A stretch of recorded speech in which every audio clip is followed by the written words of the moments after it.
చైతన్య ప్రసారం. నమస్కారం, మన ధర్మం కార్యక్రమానికి స్వాగతం. ముందుగా ఈటీవీ లైఫ్ ఆధ్యాత్మిక ఛానల్ ప్రేక్షకులందరికీ భీష్మ ఏకాదశి పర్వదిన శుభాకాంక్షలు. ఈరోజు మన ధర్మం కార్యక్రమంలో మన ధర్మ సందేహాలను నివృత్తి చేసేందుకు మనతో పాటు ఉన్నారు ప్రముఖ ఆధ్యాత్మికవేత్త ఆచార్య శ్రీ తాడేపల్లి పతంజలి గారు. గురుగారు నమస్కారం. శ్రీ దుర్గాదేవి అయిన నమః. గురుగారు, ఈరోజు భీష్మ ఏకాదశి. ఈ భీష్మ ఏకాదశి యొక్క ప్రత్యేకత ఏమిటి?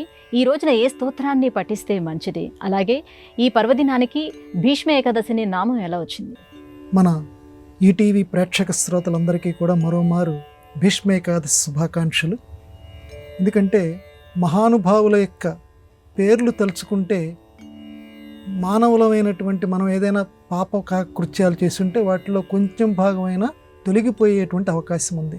అందులోనూ పవిత్రమైనటువంటిది ఈ భీష్మ ఏకాదశి. భీష్మ పంచకము 5 రోజులు ఆయన స్మరించుకునే వాటిల్లో చాలా విశేషమైనది భీష్మ ఏకాదశి. ఎందుకనంటే అసలు ఏకాదశి అంటేనే మనకి చాలా ప్రసిద్ధమైనటువంటిది. ఎందుకంటే ఏకాదశి తిథి విష్ణుమూర్తికి చాలా ప్రీతికరమైనటువంటిది. ఉపవాసం ఉండి ఆ రోజు విష్ణుఆరాధన చేసినటువంటి వాళ్ళు సాయుధ్యం పొందుతారు అని పెద్దవాళ్ళు చెప్తారు. మరుసటి రోజు ద్వాదశి పారాయణం చేయాలి. భీష్మాచార్యుల వారి యొక్క పేరు చిరకాలం ఈ లోకంలో నిలిచి ఉండాలి అని చెప్పి విష్ణు భగవానుడే స్వయంగా భీష్మేకాదశి ఏకాదశితో పాటుగా భీష్ముడి యొక్క పేరుని కలిపాడట. అంటే ఒక పవిత్రమైనటువంటి తిథితోటి. ఏకాదశి అంటే దశేంద్రియాలు, కర్మేంద్రియాలు, జ్ఞానేంద్రియాలు, వాటితో పాటు మనస్సు, వీటన్నింటినీ స్వామివారి యొక్క వశం చేయటం. అంటే మన యొక్క నియంత్రణ లేకుండా స్వామినే మనసారా స్మరిస్తూ ఆయన నియంత్రణలోకి చేయటం, ఆయన వశం చేయటం, అది ఉపవాసంతో ఆయన సాన్నిధ్యంతో చేయమన్నారు. దానిని భీష్మాచార్యులతోటి కలపమన్నారు ఈరోజు భీష్మ ఏకాదశి. ఎందుకని అంటే పూర్వజన్మలో ఒక వసువు కింద జన్మించినటువంటి భీష్మాచార్యుల వారు ఒక చిన్న తప్పిదం చేశారు పూర్వజన్మలో. ఏంటంటే అది ఒక ఆవుని తన భార్య దొంగిలించండి అని చెప్తే ఇది తప్పు అని భార్యతోటి చెప్పకుండా వెంటనే ఆ ఆవుని దొంగిలించేటువంటి పని చేశారు. మిగతా వాళ్ళు ఎవరు కూడా ఆ పని చేయాల. మిగతా 7 వసువులు, అష్టవసువుల్లో ఈయన ఒక్కరే చేశారు, ప్రభాసుడు. అందువల్ల ఈ ప్రభాసుణ్ణి భీష్ముడి కింద, గంగానది యొక్క కుమారుడి కింద జన్మించారు. ఎందుకంటే ఆ చిన్న తప్పిదం తీర్చుకోవటానికి, ఆ కర్మ ఫలితం నెరవేర్చుకోవటం, లేకపోతే ఆయన భూలోకంలో జన్మ ఎత్తవలసిన అవసరం లేదు. కాబట్టి భీష్ముడి యొక్క జన్మ మనకి ఏమని చెప్తోందంటే, సన్నిహితులైనా సరే ఇది తప్పు చేయండి అని చెప్పినప్పుడు విచక్షణా జ్ఞానం ఉపయోగించాలి. లేకపోతే భీష్ముడంతటి వాడే కర్మ ఫలితాన్ని అనుభవించవలసి వచ్చింది. ఆవుని దొంగిలించడం తప్పని తెలుసు, చెప్పారు కదా అని చెప్పి, తనకు ప్రియమైనటువంటి భార్య చెప్పింది కదా అని చెప్పి దొంగిలించాడు. అది చేయకూడదు. మంచి పని అనుకున్నది భార్యకి నచ్చ చెప్పైనా సరే ఆపు చేయాలి. అది భీష్మ ఏకాదశి నాడు మనం గ్రహించవలసినటువంటి విషయం. అందువల్ల ఇక భీష్మ ఏకాదశి అని పేరు ఎందుకు వచ్చిందంటే, ఏకాదశి నాడు ఉపవాసం ఉంటే ఎటువంటి ఫలితం వస్తుందో, స్వామి యొక్క కీర్తనలు జపిస్తే ఎటువంటి ఫలితం వస్తుందో, ఆ విష్ణుదేవుణ్ణి కొలిస్తే ఎటువంటి ఫలితం వస్తుందో, భీష్మ ఏకాదశి నాడు కూడా అంతకంటే రెట్టింపు ఫలితం వచ్చుగాక అని చెప్పి విష్ణుమూర్తే స్వయంగా ఆశీర్వదించాడు. ఎందుకంటే మిగతా వారెవరినీ కూడా ధర్మాలు చెప్పు అని చెప్పి శ్రీకృష్ణ భగవానుడు చెప్పలేదు. అంపశయ్య మీద ఆ యుద్ధరంగంలో పడుకొని ఉన్నటువంటి భీష్ముడినే ధర్మాలు చెప్పవయ్యా వీళ్ళందరికీ అని చెప్పి పాండవులకి శ్రీకృష్ణ భగవానుడు, ఆ పరమాత్మ నిర్దేశించాడు. అంటే పరమాత్మే నిర్దేశించాడు అని అంటే ఆ వ్యక్తిలో ఎంత సుగుణాలు ఉండాలో మనం ఊహించనక్కర్లేదు. ఎందుకంటే ఎంతో గొప్ప ఉత్తమోత్తముడైతే కానీ పరమాత్మ ఆ మాట చెప్పడు కదా, ధర్మాలు ఇతరులకు బోధించమని చెప్పి. అందువల్ల పరమాత్మ యొక్క మెప్పుని పొందినటువంటి వాడు, పరమాత్మ యొక్క అనుగ్రహాన్ని పొందినటువంటి వాడు, భక్త వారధి అయినటువంటి ఈ భీష్మేకాదశి నాడు తప్పనిసరిగా ఆయన ముఖ కమలం నుంచి వెలువడినటువంటి విష్ణు సహస్రనామాలు మొత్తం ఈ భీష్మ పంచకంలో ప్రతిరోజు చదవాలి. మిగతా రోజుల్లో చదివినా చదవకపోయినా ఈ భీష్మేకాదశి నాడైనా తప్పనిసరిగా విష్ణు సహస్రనామాలు చదవాల్సిందని చెప్పి పెద్దవాళ్ళు నిర్దేశించారు. మిగతా ఏకాదశులకు ఉన్నట్లుగానే ఈ రోజును కూడా అందరూ తప్పనిసరిగా ఉపవాసం ఉండి భాగవత కథాశ్రవణం చేయమన్నారు. ఉపవాసము అని అంటే మళ్ళీ చాలామందికి ధర్మ సందేహాలు రావచ్చు. ఓపిక ఉన్నటువంటి వాళ్ళు ఉపవాసం చేయండి, లేదా ఇక శరీరం ఓర్చుకోగలిగినంత వరకు తీసుకొని ఉపవాసం దైవ సాన్నిధ్యంలో మన మనోనివాసం, మన మనస్సుని దైవ సాన్నిధ్యంలో ఉంచండి. అది భోజనం కొద్దిపాటి చేసామా చేయకుండా ఉన్నామా అది పక్కన సంగతి పెట్టండి. దేవుడి దగ్గర మాత్రం మనస్సుని పెట్టి ఈ ఏకాదశి నాడు జన్మకి ఒక శివరాత్రిలాగా ఈ జన్మకి ఒక భీష్మ ఏకాదశి అందరూ కూడా ఆ రకంగా ఉండి ఆ భీష్మ ఏకాదశి సందర్భంలో ఆ పరమదేవుడైనటువంటి ఆ విష్ణుమూర్తి ఆ శ్రీకృష్ణ భగవాన్ యొక్క అనుగ్రహం పొందెదరుగాక. గురుగారు, అంతర్వేది క్షేత్రం యొక్క ప్రత్యేకత ఏమిటి? అంతర్వేది తీర్థంగా ఉత్సవాలు ఎందుకు జరుపుతారు? ఈ క్షేత్రం యొక్క భౌగోళిక ప్రత్యేకత ఏమిటి? అంతఃవేది, అంతర్వేది అంటే పరమాత్మ అంతరాత్మ కింద ఉంటాడు. ఆయన అంతర్వేది, ఎందుకంటే కళ్ళు మూసుకుంటే లోపల కనపడతాడు. జ్ఞాననేత్రంతో లోపల ప్రత్యక్షమయ్యేవాడు, అంతరాత్మగా ఆయన సాక్షాత్కరిస్తుంటాడు.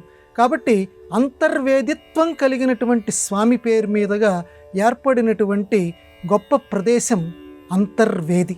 ఆ పేరు కూడా అంత చక్కని పేరు. ఇవాల్టి ఈ ఏకాదశి రోజున అక్కడ గొప్పగా స్నానాలు చేస్తారు, గొప్పగా ఉత్సవం చేస్తారు. అంతర్వేది తీర్థ మహోత్సవం ఏమిటండి అంత గొప్పగానంటే, వశిష్ఠ గోదావరి అని ఒక గోదావరి అమ్మకి ఒక పాయ, ఆ శాఖ. ఆ వశిష్ఠ గోదావరి సముద్రంలో సంగమించేటువంటి చోటు అంతర్వేది. అందుకని ఆ ప్రదేశానికి అంత గొప్పతనం వచ్చింది. గోదావరి నది సముద్రంలో అక్కడ కలుస్తుంది. ఆ రెండింటి యొక్క సంగమ స్థానం అంతర్వేది క్షేత్రం. ఇక్కడ నరసింహస్వామి, పోని కృష్ణస్వామి అనుకుంది, ఎవరైనా దేవుడు ఒకరే, అక్కడ మహోత్సవం ఈరోజు జరుపుతారు. ప్రధానంగా ఈరోజు ఈ మాఘశుద్ధ ఏకాదశి నాడు ఈ అంతర్వేది క్షేత్రానికి వెళ్ళి అక్కడ తప్పనిసరిగా ఆ నరసింహస్వామిని సందర్శనం చేసి అక్కడ స్నానం గనక చేస్తే జన్మ జన్మాంతరాల పాపాలన్నీ కూడా నశిస్తాయి అని చెప్తారు. ఎందుకంటే మాసాల్లో ఈ మాఘమాసం మాఘస్నానం చాలా విశిష్టమైనటువంటిది. అందున అంతర్వేదిలో చేస్తే ఈరోజు చాలా పవిత్రత చేకూరుతుంది. మనిషికి కావాల్సింది ఎప్పుడూ కూడా అంతర్ముఖీనత్వము. మనిషి ఎప్పుడూ కూడా తన లోపల తాను పరిశీలన చేసుకుంటూ ఉండాలి. మామూలుగా మన పరిభాషలో మానవ వికాసంలో చెబుతూ ఉంటారు, ఒక్కసారి అంతర్ముఖత్వం చెందుతూ ఉండు అని. ఎందుకంటే అంతర్ముఖ సమారాధ్య అని చెప్పి అమ్మవారిని కూడా అంటుంటారు కదా. ఆవిడ్ని లోపలే ఆరాధించుకోవాలి, కానీ బహిర్ముఖ సుదుర్లభ, బయట ఆవిడ దొరకదు. బయట కనిపించేటువంటిది కేవలం ఒక స్థాయి వరకు మాత్రమే అమ్మవారిని మనం కొలవగలం, కానీ అంతర్ముఖ సమారాధ్య లోపల మాత్రమే ఆవిడని ఆరాధిస్తేనే ఆవిడ మనకు చిక్కుతుంది అంటారు. అది అమ్మైనా అయ్యైనా సరే అంతర్యామి అంటారు. అందుకే స్వామి అంతర్యామి అలసితి సొలసితి అన్నమయ్య కీర్తన మనందరికీ శుభపరిచితం. కాబట్టి అంతర్యామి లోపల తిరుగుతూ ఉండేటువంటి వాడు. భగవంతుడి స్పర్శ మనందరికీ తెలుసు. ఏదైనా తప్పుడు పని చేస్తుంటే తరతరాల నుంచి మనలో ఉన్న జీన్స్ హెచ్చరిక చేస్తూ ఉంటాయి, నువ్వు ఇది తప్పు చేస్తున్నావురా అని. కాకపోతే మనం అంతరాత్మ తలుపులు మూసేసి తప్పులు చేయడానికి చాలామంది మానవులు ఉత్సాహపడిపోతూ ఉంటారు, కానీ లోపల హెచ్చరిక చేస్తూనే ఉంటుంది అంతర్యామి. ఆ అంతర్యామిని ప్రతిరోజు కూడా మనం రాత్రిపూట స్వామి దగ్గరికి మనం వెళ్ళొస్తుంటుంది ఈ జీవుడు. అందుకని ఇక్కడ జీవుడు అనేది నపుంసకలింగమైనా పుంలింగమైనా స్త్రీలింగమైనా, అందుకని దీ వాడచ్చు, డూ కూడా వాడచ్చు. ప్రతిరోజు కూడా నిద్రలో అంతర్యామి దగ్గరికి వెళ్ళొస్తూ ఉంటుంది. అందుకే ఆ సుఖాన్ని పొందుతూ ఉంటుంది మన ఈ జీవత్వం. అందువల్ల ప్రతిరోజు కూడా రాత్రిపూట మాత్రమే కాకుండా పగలు కూడా నువ్వు మెలకువగా ఉన్నప్పుడు కూడా ఆ అంతర్యామిని దర్శించగలిగి ఆ సుఖానుభూతిని పొందగలగటానికి ఇదిగో ఈ అంతర్వేది తీర్థానికి ఈరోజు వెళ్ళాలి. వెళితే అక్కడ స్థల మాహాత్యం, క్షేత్ర మాహాత్యం వల్ల మనలో అటువంటి పరిపక్వత ఏర్పడుతుంది. అందరూ ఆ అంతర్వేది తీర్థం దగ్గర ఈరోజు ఈ మాఘస్నానం చేసి అంతర్ముఖీనత్వాన్ని పొందెదరుగాక. గురువుగారు, లోకంలో మనిషి చాలా తెలివైనవాడు కావచ్చు, నలుగురి చేత గౌరవించబడచ్చు, కానీ ప్రతి మనిషి తప్పకుండా 5 బాధ్యతలు నిర్వర్తించాలి అని చెప్తారు. ఏమిటవి? వీటినే మనం ఇంకొక పరిభాషలో చెప్పాలంటే పంచమహాయజ్ఞాలు అంటారు. ప్రతి వాళ్ళం కూడా జీవితంలో రుణాలతోటి పుడతాం, రుణాలతోటి పోతాం. రుణాలు లేకుండా చేసుకోవటమే మోక్షం. ఎందుకంటే రుణాలతోటి పుడతాం. ఈ రుణాలు లేకుండా, ఎందుకంటే అప్పు అనేది ఉంది అంటే అది మన పేరు మీదే అలా ఉండిపోతుంది. ఈ అప్పుని పోగొట్టుకోవటానికి మన సనాతన సంప్రదాయం 5 రకాలైనటువంటి పద్ధతులు చెప్పింది. ఈ 5 రకాల పద్ధతులు ప్రతిరోజు నీకు ఎంత వీలైతే అంత చెయ్యి. అప్పుడు ఈ రుణ విముక్తి నీకు కలుగుతుంది, మళ్ళీ జన్మం కలగదు అని చెప్పారు. ఏమిటంటే మొట్టమొదట దేవతారాధన. మన మనస్సుకి నచ్చినటువంటి దేవతారాధన. స్నానం చేసిన తర్వాత శుచిగా ఉండి మనస్సుకి ఏ దేవుడు నచ్చితే ఆ దేవుడి ముందు సంప్రదాయవాదులు సంధ్యావందనాదులు చేసుకోండి. అది రాని వాళ్ళు మామూలుగా దండం పెట్టైనా సరే చెంపలు వేసుకొని, ఎందుకంటే ఏదో ఒక పాపం మనసా వాచా కర్మణ చేసే ఉంటాం కాబట్టి దేవుడి ఎదుట చెంపలు వేసుకోండి. అలాగే పూజామందిరంలో స్వామి చెప్పారు, ఒక 5 నిమిషాలు స్వామితోటి మాట్లాడండి. చూసేవాళ్ళకి ఇది పిచ్చిగా అనిపించవచ్చు, కానీ స్వామితోటి, స్వామి నేను ఇలాంటి పని చేశాను, ఈరోజు అటువంటి పని చేయకుండా నన్ను పుణ్య మార్గాల్లో నడిపించి. ఎందుకంటే మన ఆత్మీయులతోటి ఎలా మాట్లాడతామో దేవుడి దగ్గర ప్రార్థన తర్వాత అలా మాట్లాడాలట. పైకి చెప్పలేకపోతే కనీసం మనస్సులో అయినా సరే, ఎందుకంటే ఆయన దగ్గర ఇంకెవరి దగ్గర చెప్పుకోలేము కాబట్టి ఆయన దగ్గర చెప్పమన్నారు. దేవతారాధన చేయాలి. 2 పితృదేవతారాధన. పితృదేవతారాధన కూడా ప్రతి వాళ్ళం కూడా చేస్తే ఈ రుణ విముక్తి అవుతుంది. పితృదేవతలు అని అంటే చనిపోయినటువంటి మన తాతలు, తండ్రులు, వీళ్ళందరినీ కూడా పితృదేవతలు అంటారు.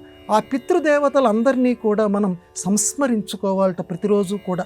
దేవతలను ఎలా స్మరించుకుంటామో పితృదేవతలను. అందువల్ల ఆ తల్లిదండ్రులు, చనిపోయినటువంటి తల్లిదండ్రుల యొక్క ఫోటో కానివ్వండి, తాతల ఫోటోలు కానివ్వండి, మన ఇంట్లో ఏదో ఒక మూల పెట్టి మన బిడ్డలకి ఇదిగో నాన్న తాతయ్య పేరు ఇది అని చెప్పి ఎవరో ఒకరికి చెప్తూ, ఇదిగో మనం దేవతకి ఏ రకంగా పుష్పం పెడతామో ప్రతిరోజు కూడా పితృదేవతల దగ్గర కూడా ఒక పువ్వు కనుక పెడుతూ ఉంటే ఆ మన సంతానం కంటే పితృదేవతల రుణం కొంత తగ్గుతుంది, కానీ పూర్తిగా పోదు.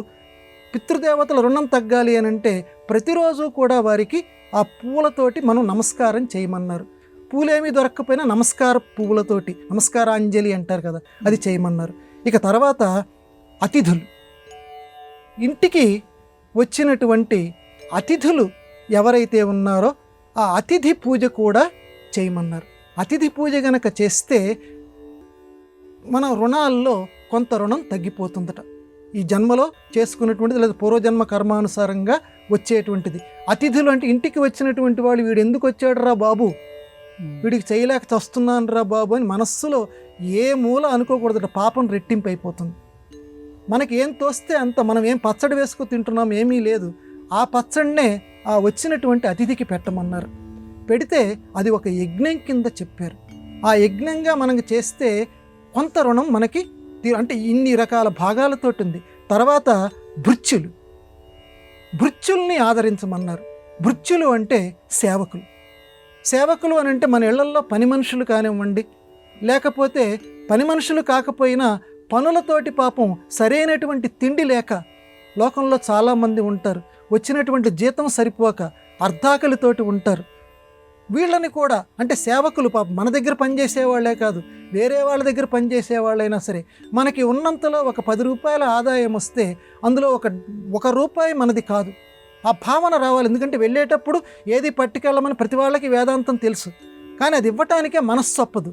అటువంటి భృత్యులకు ఎవరైతే నిజంగా బాధపడుతున్నారో అటువంటి వాళ్ళకి ఇవ్వండి, వాళ్ళని ఆదుకోండి. మన ఇళ్లలో ఉన్నటువంటి పని మనుషుల యొక్క కష్టాలని కూడా తెలుసుకోండి. దీనివల్ల కూడా రుణం తగ్గుతుందన్నది మన సంప్రదాయం. ఇక చిట్ట చివరగా యజ్ఞం చేస్తే రుణాలు తగ్గిపోతాయి. యజ్ఞం అంటే బాబోయ్ ఆ ఋత్విక్కులు ఏంటండి, అంత ఖర్చులు మేము పెట్టుకోలేమండి, అగ్నిహోత్రాలు మేమేమి పెట్టుకోలేమండి అని అంటే, యజ్ఞాలు చేసేటువంటి స్థలాలు ఉంటాయి, యజ్ఞాలు చేసేటువంటి పెద్దవాళ్ళు ఉంటారు. యజ్ఞాలు చేసేటువంటి సంస్థలు ఉంటాయి, వాళ్ళకి మనకు తోచినంత విరాళం ఇవ్వండి. అలాగే దేవస్థానాలు, శ్రీశైలం దేవస్థానం కానివ్వండి, మిగతా దేవస్థానాల్లో కానివ్వండి యజ్ఞాలు చేస్తూ ఉంటారు. ఆ యజ్ఞాలు చేసే దగ్గర మనకు తోచినంత యజ్ఞం మనకి విరాళం కింద గనక మనకు ఇస్తే మనం కూడా యజ్ఞం చేసినటువంటి వాళ్ళల్లో ఒకరి కింద లెక్కింపబడతాం. యజ్ఞం చెయ్యాలట ప్రతి వాళ్ళం కూడా తప్పనిసరిగా. ఆ యజ్ఞం చేస్తేనే ఈ జీవితంలో ఉన్నటువంటి రుణం తొలగిపోతుంది. అందువల్ల ఈ 5 రకాల పద్ధతులు అనుసరించి బాధ్యతలు గనక నెరవేర్చకపోతే వాడు బతికి ఉన్నటువంటి శవము అని మన సనాతన ధర్మం హెచ్చరిస్తోంది. బతికి ఉన్న శవం జీవచ్ఛవం. అందువల్ల ఈ 5 రకాల బాధ్యతల్ని ప్రతిరోజు వీటిల్లో కొన్నైనా సరే నెరవేర్చడానికి ప్రయత్నించి ప్రతి వాళ్ళు కూడా జన్మరాహిత్యాన్ని పొందేదరుగాక. గురుగారు, మనసు నిర్మలంగా ఉంచుకోవడమే దైవ సాక్షాత్కారానికి ఏకైక మార్గం అని చెప్తారు. ఇది ఎలా సాధ్యమవుతుంది? మనస్సు నిర్మలం అనేటువంటిది చాలా చాలా చాలా కష్టం. ఎందుకంటే బట్ట ఏ రకంగా మురికి పడుతూ ఉంటుందో, ఎంత జాగ్రత్తగా మనం ఉంచుకున్నా ఎక్కడి నుంచైనా సరే ధూళి దుమ్మి వచ్చి పడిపోతుంటుంది. మనం ఏం చేస్తామంటే ఆ బట్ట మళ్ళీ సరిగ్గా రావాలి అని అంటే మళ్ళీ ఉతుక్కుంటాం. సరిగ్గా ఉతుక్కొని ఆ మురికిని పోగొట్టడానికి ప్రయత్నం చేస్తాం. మన మనస్సు కూడా సంకల్ప వికల్పాత్మకాలతో అయినటువంటి ఈ మనస్సు కూడా ఎప్పటికప్పుడు ఆకర్షణలతోటి వికలమైపోతూ ఉంటుంది, ఆకర్షణలతోటి మురికి పడుతూ ఉంటుంది. ఈ మురికి పట్టినటువంటి మనస్సుని కూడా దైవ నామస్మరణతోటి దైవ రూపంతో ఎప్పటికప్పుడు శుభ్రపరుచుకుంటూ ఉండాలి. ఒక రాజుగారు 2 చిత్రకారులను పిలిచారట. పిలిచి ఆయనకి భగవద్గీత చిత్రం అంటే చాలా ఇష్టం రాజుగారికి. 2 చిత్రకారుల్ని పిలిచి, అయ్యా మా ఇంటి ఈ గోడ మీద శ్రీకృష్ణ భగవానుడు అర్జునుడికి ఉపదేశం చేస్తున్నటువంటి ఆ గీతోపదేశ చిత్రం గీయండి. మీలో ఎవరు బాగా చక్కగా గీస్తే వారికి అత్యధికమైనటువంటి పారితోషికం ఇస్తాను. ఆ గది అప్పచెప్పారు. 2 చిత్రకారుల మధ్య ఒకరికొకరు కనపడకుండా మీకు 6 నెలల సమయం ఇస్తున్నాను, మీకు కావాల్సినవన్నీ సమకూరుస్తాము, ఆహారాలు ఇవన్నీ సమకూరుస్తాము, ఇక్కడే మీరు ఉండొచ్చు అని అన్ని ఏర్పాట్లు చేశారు. ఈ 6 నెలల్లో మొదటి చిత్రకారుడు చాలా కష్టపడ్డాడు. ఇక జీవకళ ఉండేటట్లుగా అద్భుతంగా శ్రీకృష్ణ పరమాత్మ అర్జునుడి ఉపదేశం చేస్తున్నటువంటి చిత్రాన్ని గీశాడు. యువతలు ఈయన గీస్తున్నది ఆయనకి తెలియదు. ఇలా గీశారు.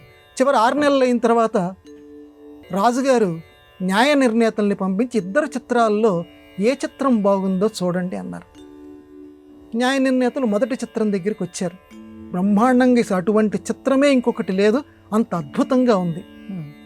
మొదటి చిత్రం చాలా బాగుందని మెచ్చుకొని ఇక 2వ చిత్రం ఎలా ఉంటుందో అని చెప్పి ఆ మధ్యలో ఉన్నటువంటి తెరని తొలగించారు. తెరను తొలగిస్తే 2వ వైపు ఆ గోడ మీద ఏమీ లేదు. ఈ మొదటి చిత్రం అందులో ప్రతిబింబిస్తోంది.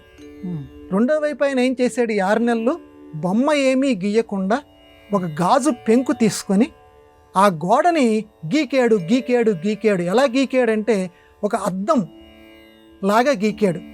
అంటే వీళ్ళు ఎప్పుడైతే ఈ తెర ఎత్తారో యువతల వైపు ఉన్నటువంటి బొమ్మ అద్దంలో కనపడుతుంది. అప్పుడు ఆ న్యాయ నిర్ణేతలు, అయ్యా రాజుగారు, ఈ బొమ్మ కంటే కూడా ఉత్తమత్వం కలిగినటువంటిది ఈ బొమ్మ, ఈ బొమ్మకి మనం బహుమతి ఇవ్వాలి అన్నారు. అంటే ఇక్కడ నిర్మలత్వం అని ఏం చెప్తున్నానంటే మన మనస్సు కూడా అంత నిర్మలంగా గనక ఉంటే భగవంతుడి యొక్క ప్రతిబింబం మన మనస్సుల్లో ప్రతిబింబిస్తుంది నిర్మలంగా. ఎందుకంటే అద్దం మీద గనక మురికి గనక ఉంటే ఆ స్వామివారి యొక్క ఆ బింబం మన మనస్సులోకి, ప్రతిబింబం మన మనస్సులోకి కనపడదు. అందువల్ల స్వామి యొక్క చిత్రం మనలో కనపడాలంటే, స్వామి యొక్క కర్మ విశేషం మనలో కనపడాలంటే మన మనస్సు మురికి లేకుండా నిర్మలంగా ఉండాలని చెప్పడానికి ఈ కథ చెప్పారు పెద్దలు. అందువల్ల మన మనస్సుని ఎప్పటికప్పుడు నామోచ్చారణతోటి ఇది నాది కాదు, ఎప్పుడన్నా ఆకర్షణ కలిగిందనుకోండి తాత్కాలికం, ఇది శాశ్వతం భగవంతుడు, దీనికోసం నా సమయాన్ని వ్యర్థం చేసుకోవాలా అనే భావనతోటి, ఆ వైరాగ్య భావనతోటి మనస్సుని ఎప్పటికప్పుడు ఆకర్షణల నుంచి విముక్తి చేసుకుంటూ శుభ్రపరుచుకుంటూ ఉండి దైవం యొక్క అనుగ్రహాన్ని అందరూ పొందెదరుగాక. గురుగారు, అమ్మవారితో శంకరాచార్యుల వారు, అమ్మ నువ్వు దొంగతనం చేసినట్టు మనసులో చిన్న అనుమానం ఉందమ్మా అని చమత్కారంగా అన్నారట. ఇలా అనటంలో ఆంతర్యం ఏమిటి? అమ్మ చేసినటువంటి దొంగతనం ఏంటి? త్వయా హృత్వా సౌందర్యలహరిలో శంకరాచార్యుల వారు చెప్పినటువంటి మాట. అమ్మా నువ్వు అంటే ఈ మాట అనటానికి నాకు కొంచెం సాహసం కావాలి, నువ్వు దొంగతనం చేసినట్టు అనిపిస్తోంది తల్లి, ఏమనుకోకు అన్నాడు. దీన్ని నిందాస్తుతి అంటారు. అంటే పైకి ఏదో కొంచెం నిందిస్తున్నట్టు కనిపిస్తుంది, లోపలంతా కూడా స్తుతి. ఏమిరా శంకరా, నేనేం తప్పు చేశాను, నన్ను పట్టుకొని నువ్వు దొంగ అంటున్నావు అని నువ్వు అంటావేమో అమ్మా. అమ్మ దగ్గర బిడ్డకి చనువు కదా. ఏం లేదమ్మా, మీరిద్దరూ అర్ధనారీశ్వరులు కదా. అర్ధనారీశ్వరులు అంటే సగభాగంలో శివుడు ఉండాలి, సగభాగంలో నువ్వు ఉండాలి. కానీ ఇప్పుడు నిన్ను చూస్తుంటే తల్లి నువ్వు దొంగతనం చేసినట్టు అనిపిస్తోంది. ఎందుకనంటే సగభాగంలో ఉండాల్సినటువంటి శివుడు నాకు కనిపించటం లేదు, మొత్తం అంతా కూడా ఎర్రగా కనిపిస్తోంది తల్లి. ఇది దొంగతనమే కదమ్మా, అవతల పక్క ఉన్నాయన్ని నీలో కలిపేసుకున్నావు కదా తల్లి. చూడండి ఎంత చమత్కారంగా అంటున్నాడు. అంటే ఇద్దరూ ఒక్కటే అని చెప్పటం, అక్కడ స్తుతి ఏంటంటే ఇద్దరూ ఒక్కటే అని చెప్పటానికి చమత్కారంగా ఏమంటున్నాడంటే సగభాగంలో ఉన్నటువంటి శివుణ్ణి నువ్వు దొంగిలించేసావు తల్లి. అదొక్కటేనరా, ఇంకేమైనా దొంగిలించానా అన్నదట అమ్మ చిరునవ్వు నవ్వుతూ. ఇంకోటి కూడా దొంగిలించావు తల్లి. చంద్రరేఖ ఉన్నది చూడు, శిరస్సు మీద పెట్టుకునేటువంటి చంద్రరేఖ, అది మా శివయ్యకి సంబంధించినటువంటిది. శివుడి యొక్క జటాజూటం మీదే చంద్రరేఖ ఉండాలి కదా. కానీ అదేమిటో తల్లి, ఆ చంద్రరేఖ వచ్చేసి ఇప్పుడు నీ శిరస్సు మీద కనపడుతోంది. అంటే చంద్రరేఖ కూడా దొంగిలించావా తల్లి? అంటే మళ్ళీ ఇద్దరు ఒకటి, ఎందుకంటే ఇద్దరు ఒకటైనప్పుడు చంద్రరేఖ కూడా అక్కడే ఉంటుంది కదా. అందువల్ల చంద్రరేఖను కూడా నువ్వు దొంగిలించావా అంటే చంద్రరేఖ అని ఇక్కడ ప్రత్యేకంగా ఎందుకు చెప్పారంటే చంద్రుడు చల్లదనాన్ని కలిగించేటువంటి వాడు. మా తల్లి నువ్వు కూడా మా హృదయాల్లో చల్లదనాన్ని నింపేటువంటి దానివి తల్లి అని చెప్పి ఇక్కడ ఆవిడ్ని పైకేదో దొంగతనం చేసావు అన్నట్లుగా చెప్తూ చక్కటి భక్తి భావాన్ని ఆయన ఇక్కడ మనకి ప్రతిపాదించాడు. అలాగే శివుడికి సంబంధించినటువంటి తెలుపు గుణం, అమ్మ ఆయనకి తెలుపు గుణం ఉండేది, ఇప్పుడు చక్కగా ఎరుపుగా కనపడిపోతున్నావు. అంటే ఎరుపు ఏం చేస్తుందంటే స్పందించేటువంటి లక్షణాన్ని పెంచుతుంది. అందుకే ఇప్పుడు ఏదైనా ఈ లోకంలో ఉద్రేకాలు తెప్పించేటువంటి సందర్భాల్లో కూడా ఎరుపు రంగుని వాడుతూ ఉంటాం ఇప్పటికీ లోకంలో కూడా. కాబట్టి శివశక్త్యాయుక్త అని చెప్పి ప్రారంభంలోనే ఆ మహానుభావుడు శంకర భగవత్పాదుల వారు చెప్పారు. స్పందించాలి అనంటే, ఆ శివుడు స్పందించాలి అనంటే ఇదిగో ఆ ఎరుపుదనంతో స్పందిస్తాడు. కాబట్టి ఆయనకు ఉన్నటువంటి ఆ తెలుపు గుణాన్ని కూడా నువ్వు లాగేసావా తల్లి. ఆ సత్వగుణాన్ని కూడా నువ్వు తీసేసుకుని లోకం మొత్తాన్ని నువ్వే ఆకర్షిస్తున్నావు తల్లి. ఇది దొంగతనం చేసినట్టే కదా. అంటే చాలా చమత్కారంగా, ఎందుకనండి ఇలాంటి శ్లోకాలు చదవటం, ఇలాంటి భావాలు చదవటం అంటే ఇలాంటివి వింటుంటే అబ్బబ్బబ్బబ్బబ్బా ఏమి రాశారండి, ఏం భావాలని చెప్పి మన మనస్సు నిమిషంలో సగం సేపు అయినా సరే ఆ అమ్మవారి పాదాలు అయ్య పాదాలు తలుచుకుంటూ ఒక తెలియనటువంటి పారవస్యంలోకి వెళ్ళిపోతాం. అంత అత్యద్భుతమైనది శంకర భగవత్పాదుల వారి యొక్క సౌందర్య లహరి. దానిలో ఒక్క శ్లోకాన్నైనా రోజుకి చదువుకోండి, లేకపోతే ఆ శ్లోకంలో ఉండే భావాన్నైనా ఆస్వాదించవలసిందిగా అందరికీ మనవి చేద్దాం. గురువుగారు, ఇవాటి మన ధర్మం కార్యక్రమంలో మాకు వచ్చినటువంటి ధర్మ సందేహాలన్నీ కూడా నివృత్తి చేసినందుకు ధన్యవాదాలండి. నమస్కారం అమ్మా. ఇది ఇవాటి మన ధర్మం కార్యక్రమం. రేపటి మన ధర్మం కార్యక్రమంలో మళ్ళీ కలుసుకుందాం. నమస్కారం. ఈ కార్యక్రమాన్ని తిరిగి చూడాలనుకుంటే www.youtube.com/ETV Life Spiritual లో చూడవచ్చు.